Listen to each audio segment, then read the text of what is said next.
ನಮಸ್ಕಾರ ಗೆಳೆಯರೆ, ಈಗ ತಾನೇ ಬಂದಂತ ಸುದ್ದಿ, ಇವತ್ತಿನ ಬ್ರೇಕಿಂಗ್ ನ್ಯೂಸ್ ಹಾಗೂ ಇವತ್ತಿನ ಮಹಿಳೆಯರಿಗಾಗಿ ಗುಡ್ ನ್ಯೂಸ್. ಹೌದು ಗೆಳೆಯರೆ, ಮಹಿಳೆಯರಿಗಾಗಿ ಹಾಗೂ ಮಹಿಳೆಯರ ಸಬಲೀಕರಣಕ್ಕಾಗಿ ಇರುವ ಪ್ರಮುಖ ಸರ್ಕಾರದ ಯೋಜನೆಗಳೆಂದರೆ ಗೃಹಲಕ್ಷ್ಮಿ ಯೋಜನೆ ಹಾಗೂ ಶಕ್ತಿ ಯೋಜನೆ, ಸಮೃದ್ಧಿ ಯೋಜನೆ, ಉದ್ಯೋಗಿನಿ ಯೋಜನೆ, ಧನಶ್ರೀ ಯೋಜನೆ ಹಾಗೂ ವೃದ್ಧಿ ಯೋಜನೆ. ಹೌದು ಗೆಳೆಯರೆ, ಈ ಎಲ್ಲ ಮಾಹಿತಿಗಳು ವಿಶೇಷವಾಗಿ ಮಹಿಳೆಯರಿಗಾಗಿದೆ. ತಾವು ದಯವಿಟ್ಟು ಈ ವಿಡಿಯೋವನ್ನು ಸ್ಕಿಪ್ ಮಾಡದೆ ನೋಡಿ. ಹಾಗೆಯೇ ನಮ್ಮ ಚಾನೆಲ್ಗೆ ತಾವು ಮೊದಲು ಬಾರಿ ಭೇಟಿ ನೀಡ್ತಾ ಇದ್ರೆ ದಯವಿಟ್ಟು ಸಬ್ಸ್ಕ್ರೈಬ್ ಮಾಡಿ, ಪಕ್ಕದಲ್ಲಿ ಬೆಲ್ ಐಕಾನ್ ಒತ್ತಿ ಹಾಗೂ ಲೈಕ್ ಮಾಡಿ.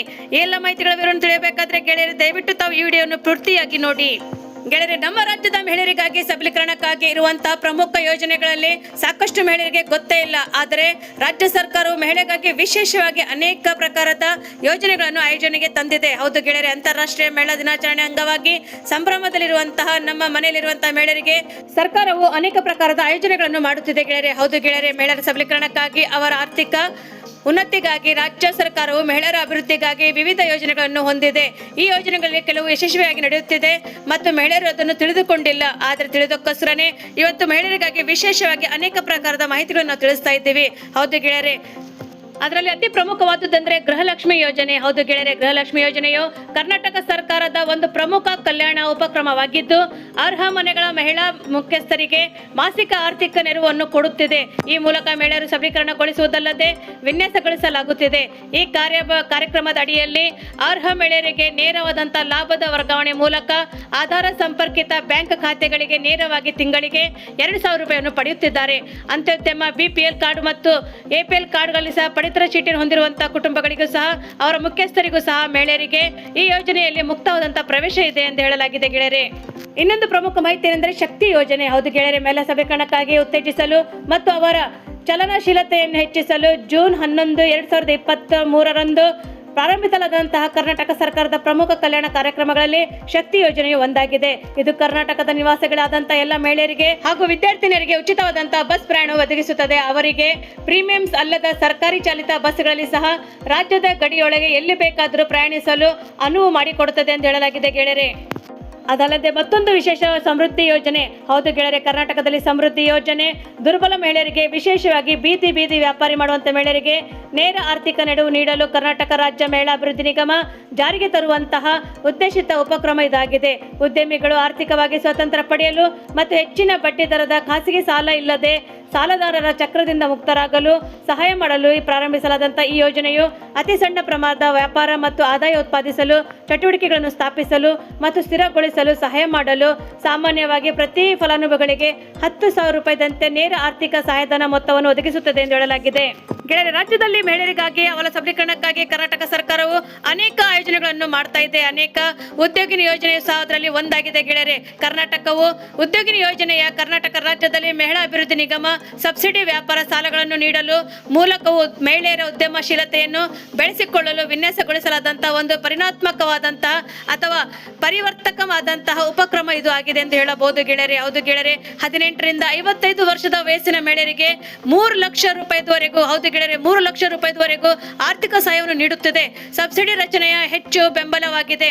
ಎಸ್ಸಿ ಹಾಗೂ ಎಸ್ಟಿ ವರ್ಗದವರಿಗೆ 50% ಸಬ್ಸಿಡಿ ಮತ್ತು ಸಾಮಾನ್ಯ ಮತ್ತು ವಿಶೇಷ ವರ್ಗಗಳಿಗೆ ಅಥವಾ ವಿಧವೆಯರು ಅಥವಾ ದೈಹಿಕವಾಗಿ ಅಶಕ್ತ ಇರುವಂತಹ ಮಹಿಳೆಗೆ ಸೇರಿದಂತೆ 30% ಸಬ್ಸಿಡಿಯನ್ನು ನೀಡುತ್ತದೆ ಗೆಳೆಯರೆ. ಅರ್ಹತೆಯನ್ನು ಪಡೆಯಲು ವಾರ್ಷಿಕ ಕುಟುಂಬ ಆದಾಯವು ಸಾಮಾನ್ಯವಾಗಿ ವರ್ಗಗಳಿಗೆ 1.5 ಲಕ್ಷಕ್ಕಿಂತಲೂ ಕಡಿಮೆ ಅಥವಾ SC/ST ಅರ್ಜಿದಾರರಿಗೆ 2 ಲಕ್ಷಕ್ಕಿಂತ ಕಡಿಮೆ ಇರಬೇಕು. ಆದರೂ ವಿಧವೆಯರು ಮತ್ತು ನಿರ್ಗತಿಕ ಮಹಿಳೆಯರಿಗೆ ಈ ಮಿತಿಯನ್ನು ಮನ್ನಾ ಮಾಡಲಾಗುತ್ತಿದೆ ಎಂದು ಹೇಳಲಾಗಿದೆ ಗೆಳೆಯರೆ. ಟೈಲರಿಂಗ್ ಮತ್ತು ಬ್ಯೂಟಿ ಪಾರ್ಲರ್ ಹಾಗೂ ಅನೇಕ ಪ್ರಕಾರದ 88 ಪ್ರಕಾರದ ಹೆಚ್ಚು ವೈವಿಧ್ಯಮಯ ವ್ಯಾಪಾರ ಚಟುವಟಿಕೆಗಳನ್ನು ಒದಗಿಸಿಕೊಳ್ಳಲು ಅಲ್ಲದೆ ದೀರ್ಘಾವಧಿಯ ವ್ಯಾಪಾರ ಯಶಸ್ಸನ್ನು ಖಚಿತಪಡಿಸಿಕೊಳ್ಳಲು ಅಗತ್ಯವಾದಂತಹ ಉದ್ಯಮಶೀಲತೆ ಅಭಿವೃದ್ಧಿ ತರಬೇತಿಯನ್ನು ಸಹ ಒಳಗೊಂಡಿದೆ.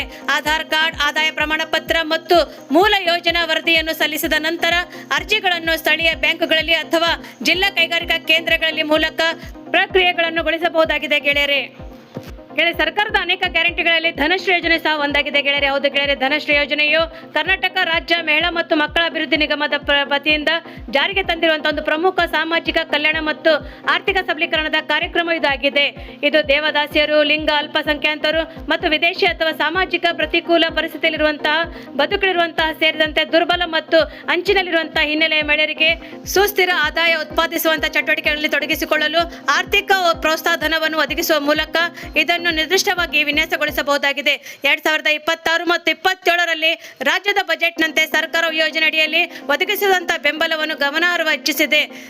ಗುಡಿಸಲು, ಕೈಗಾರಿಕೆಗಳು, ಚಿಲ್ಲರೆ ವ್ಯಾಪಾರ ಹಾಗೂ ಸ್ಥಳೀಯ ಸೇವೆಗಳಂತಹ ಸಣ್ಣ ಪ್ರಮಾಣದ ವ್ಯಾಪಾರಗಳನ್ನು ಪ್ರಾರಂಭಿಸಲು ಮತ್ತು ಸ್ಥಿರಗೊಳಿಸಲು ಅವರಿಗೆ ಉತ್ತಮವಾದಂತಹ ಸಹಾಯವನ್ನು ಮಾಡಲು 30,000 ರೂಪಾಯಿದಿಂದ 45,000 ರೂಪಾಯಿಗಳು ಪ್ರೋತ್ಸಾಹಧನ ನೀಡುತ್ತಿದೆ ಗೆಳೆಯರೆ. ಹೌದು ಗೆಳೆಯರೆ, 30,000 ರೂಪಾಯಿದಿಂದ 45,000 ರೂಪಾಯಿಗಳಲ್ಲಿ ಪ್ರೋತ್ಸಾಹಧನವನ್ನು ಹೆಚ್ಚಿಸುತ್ತಿದೆ.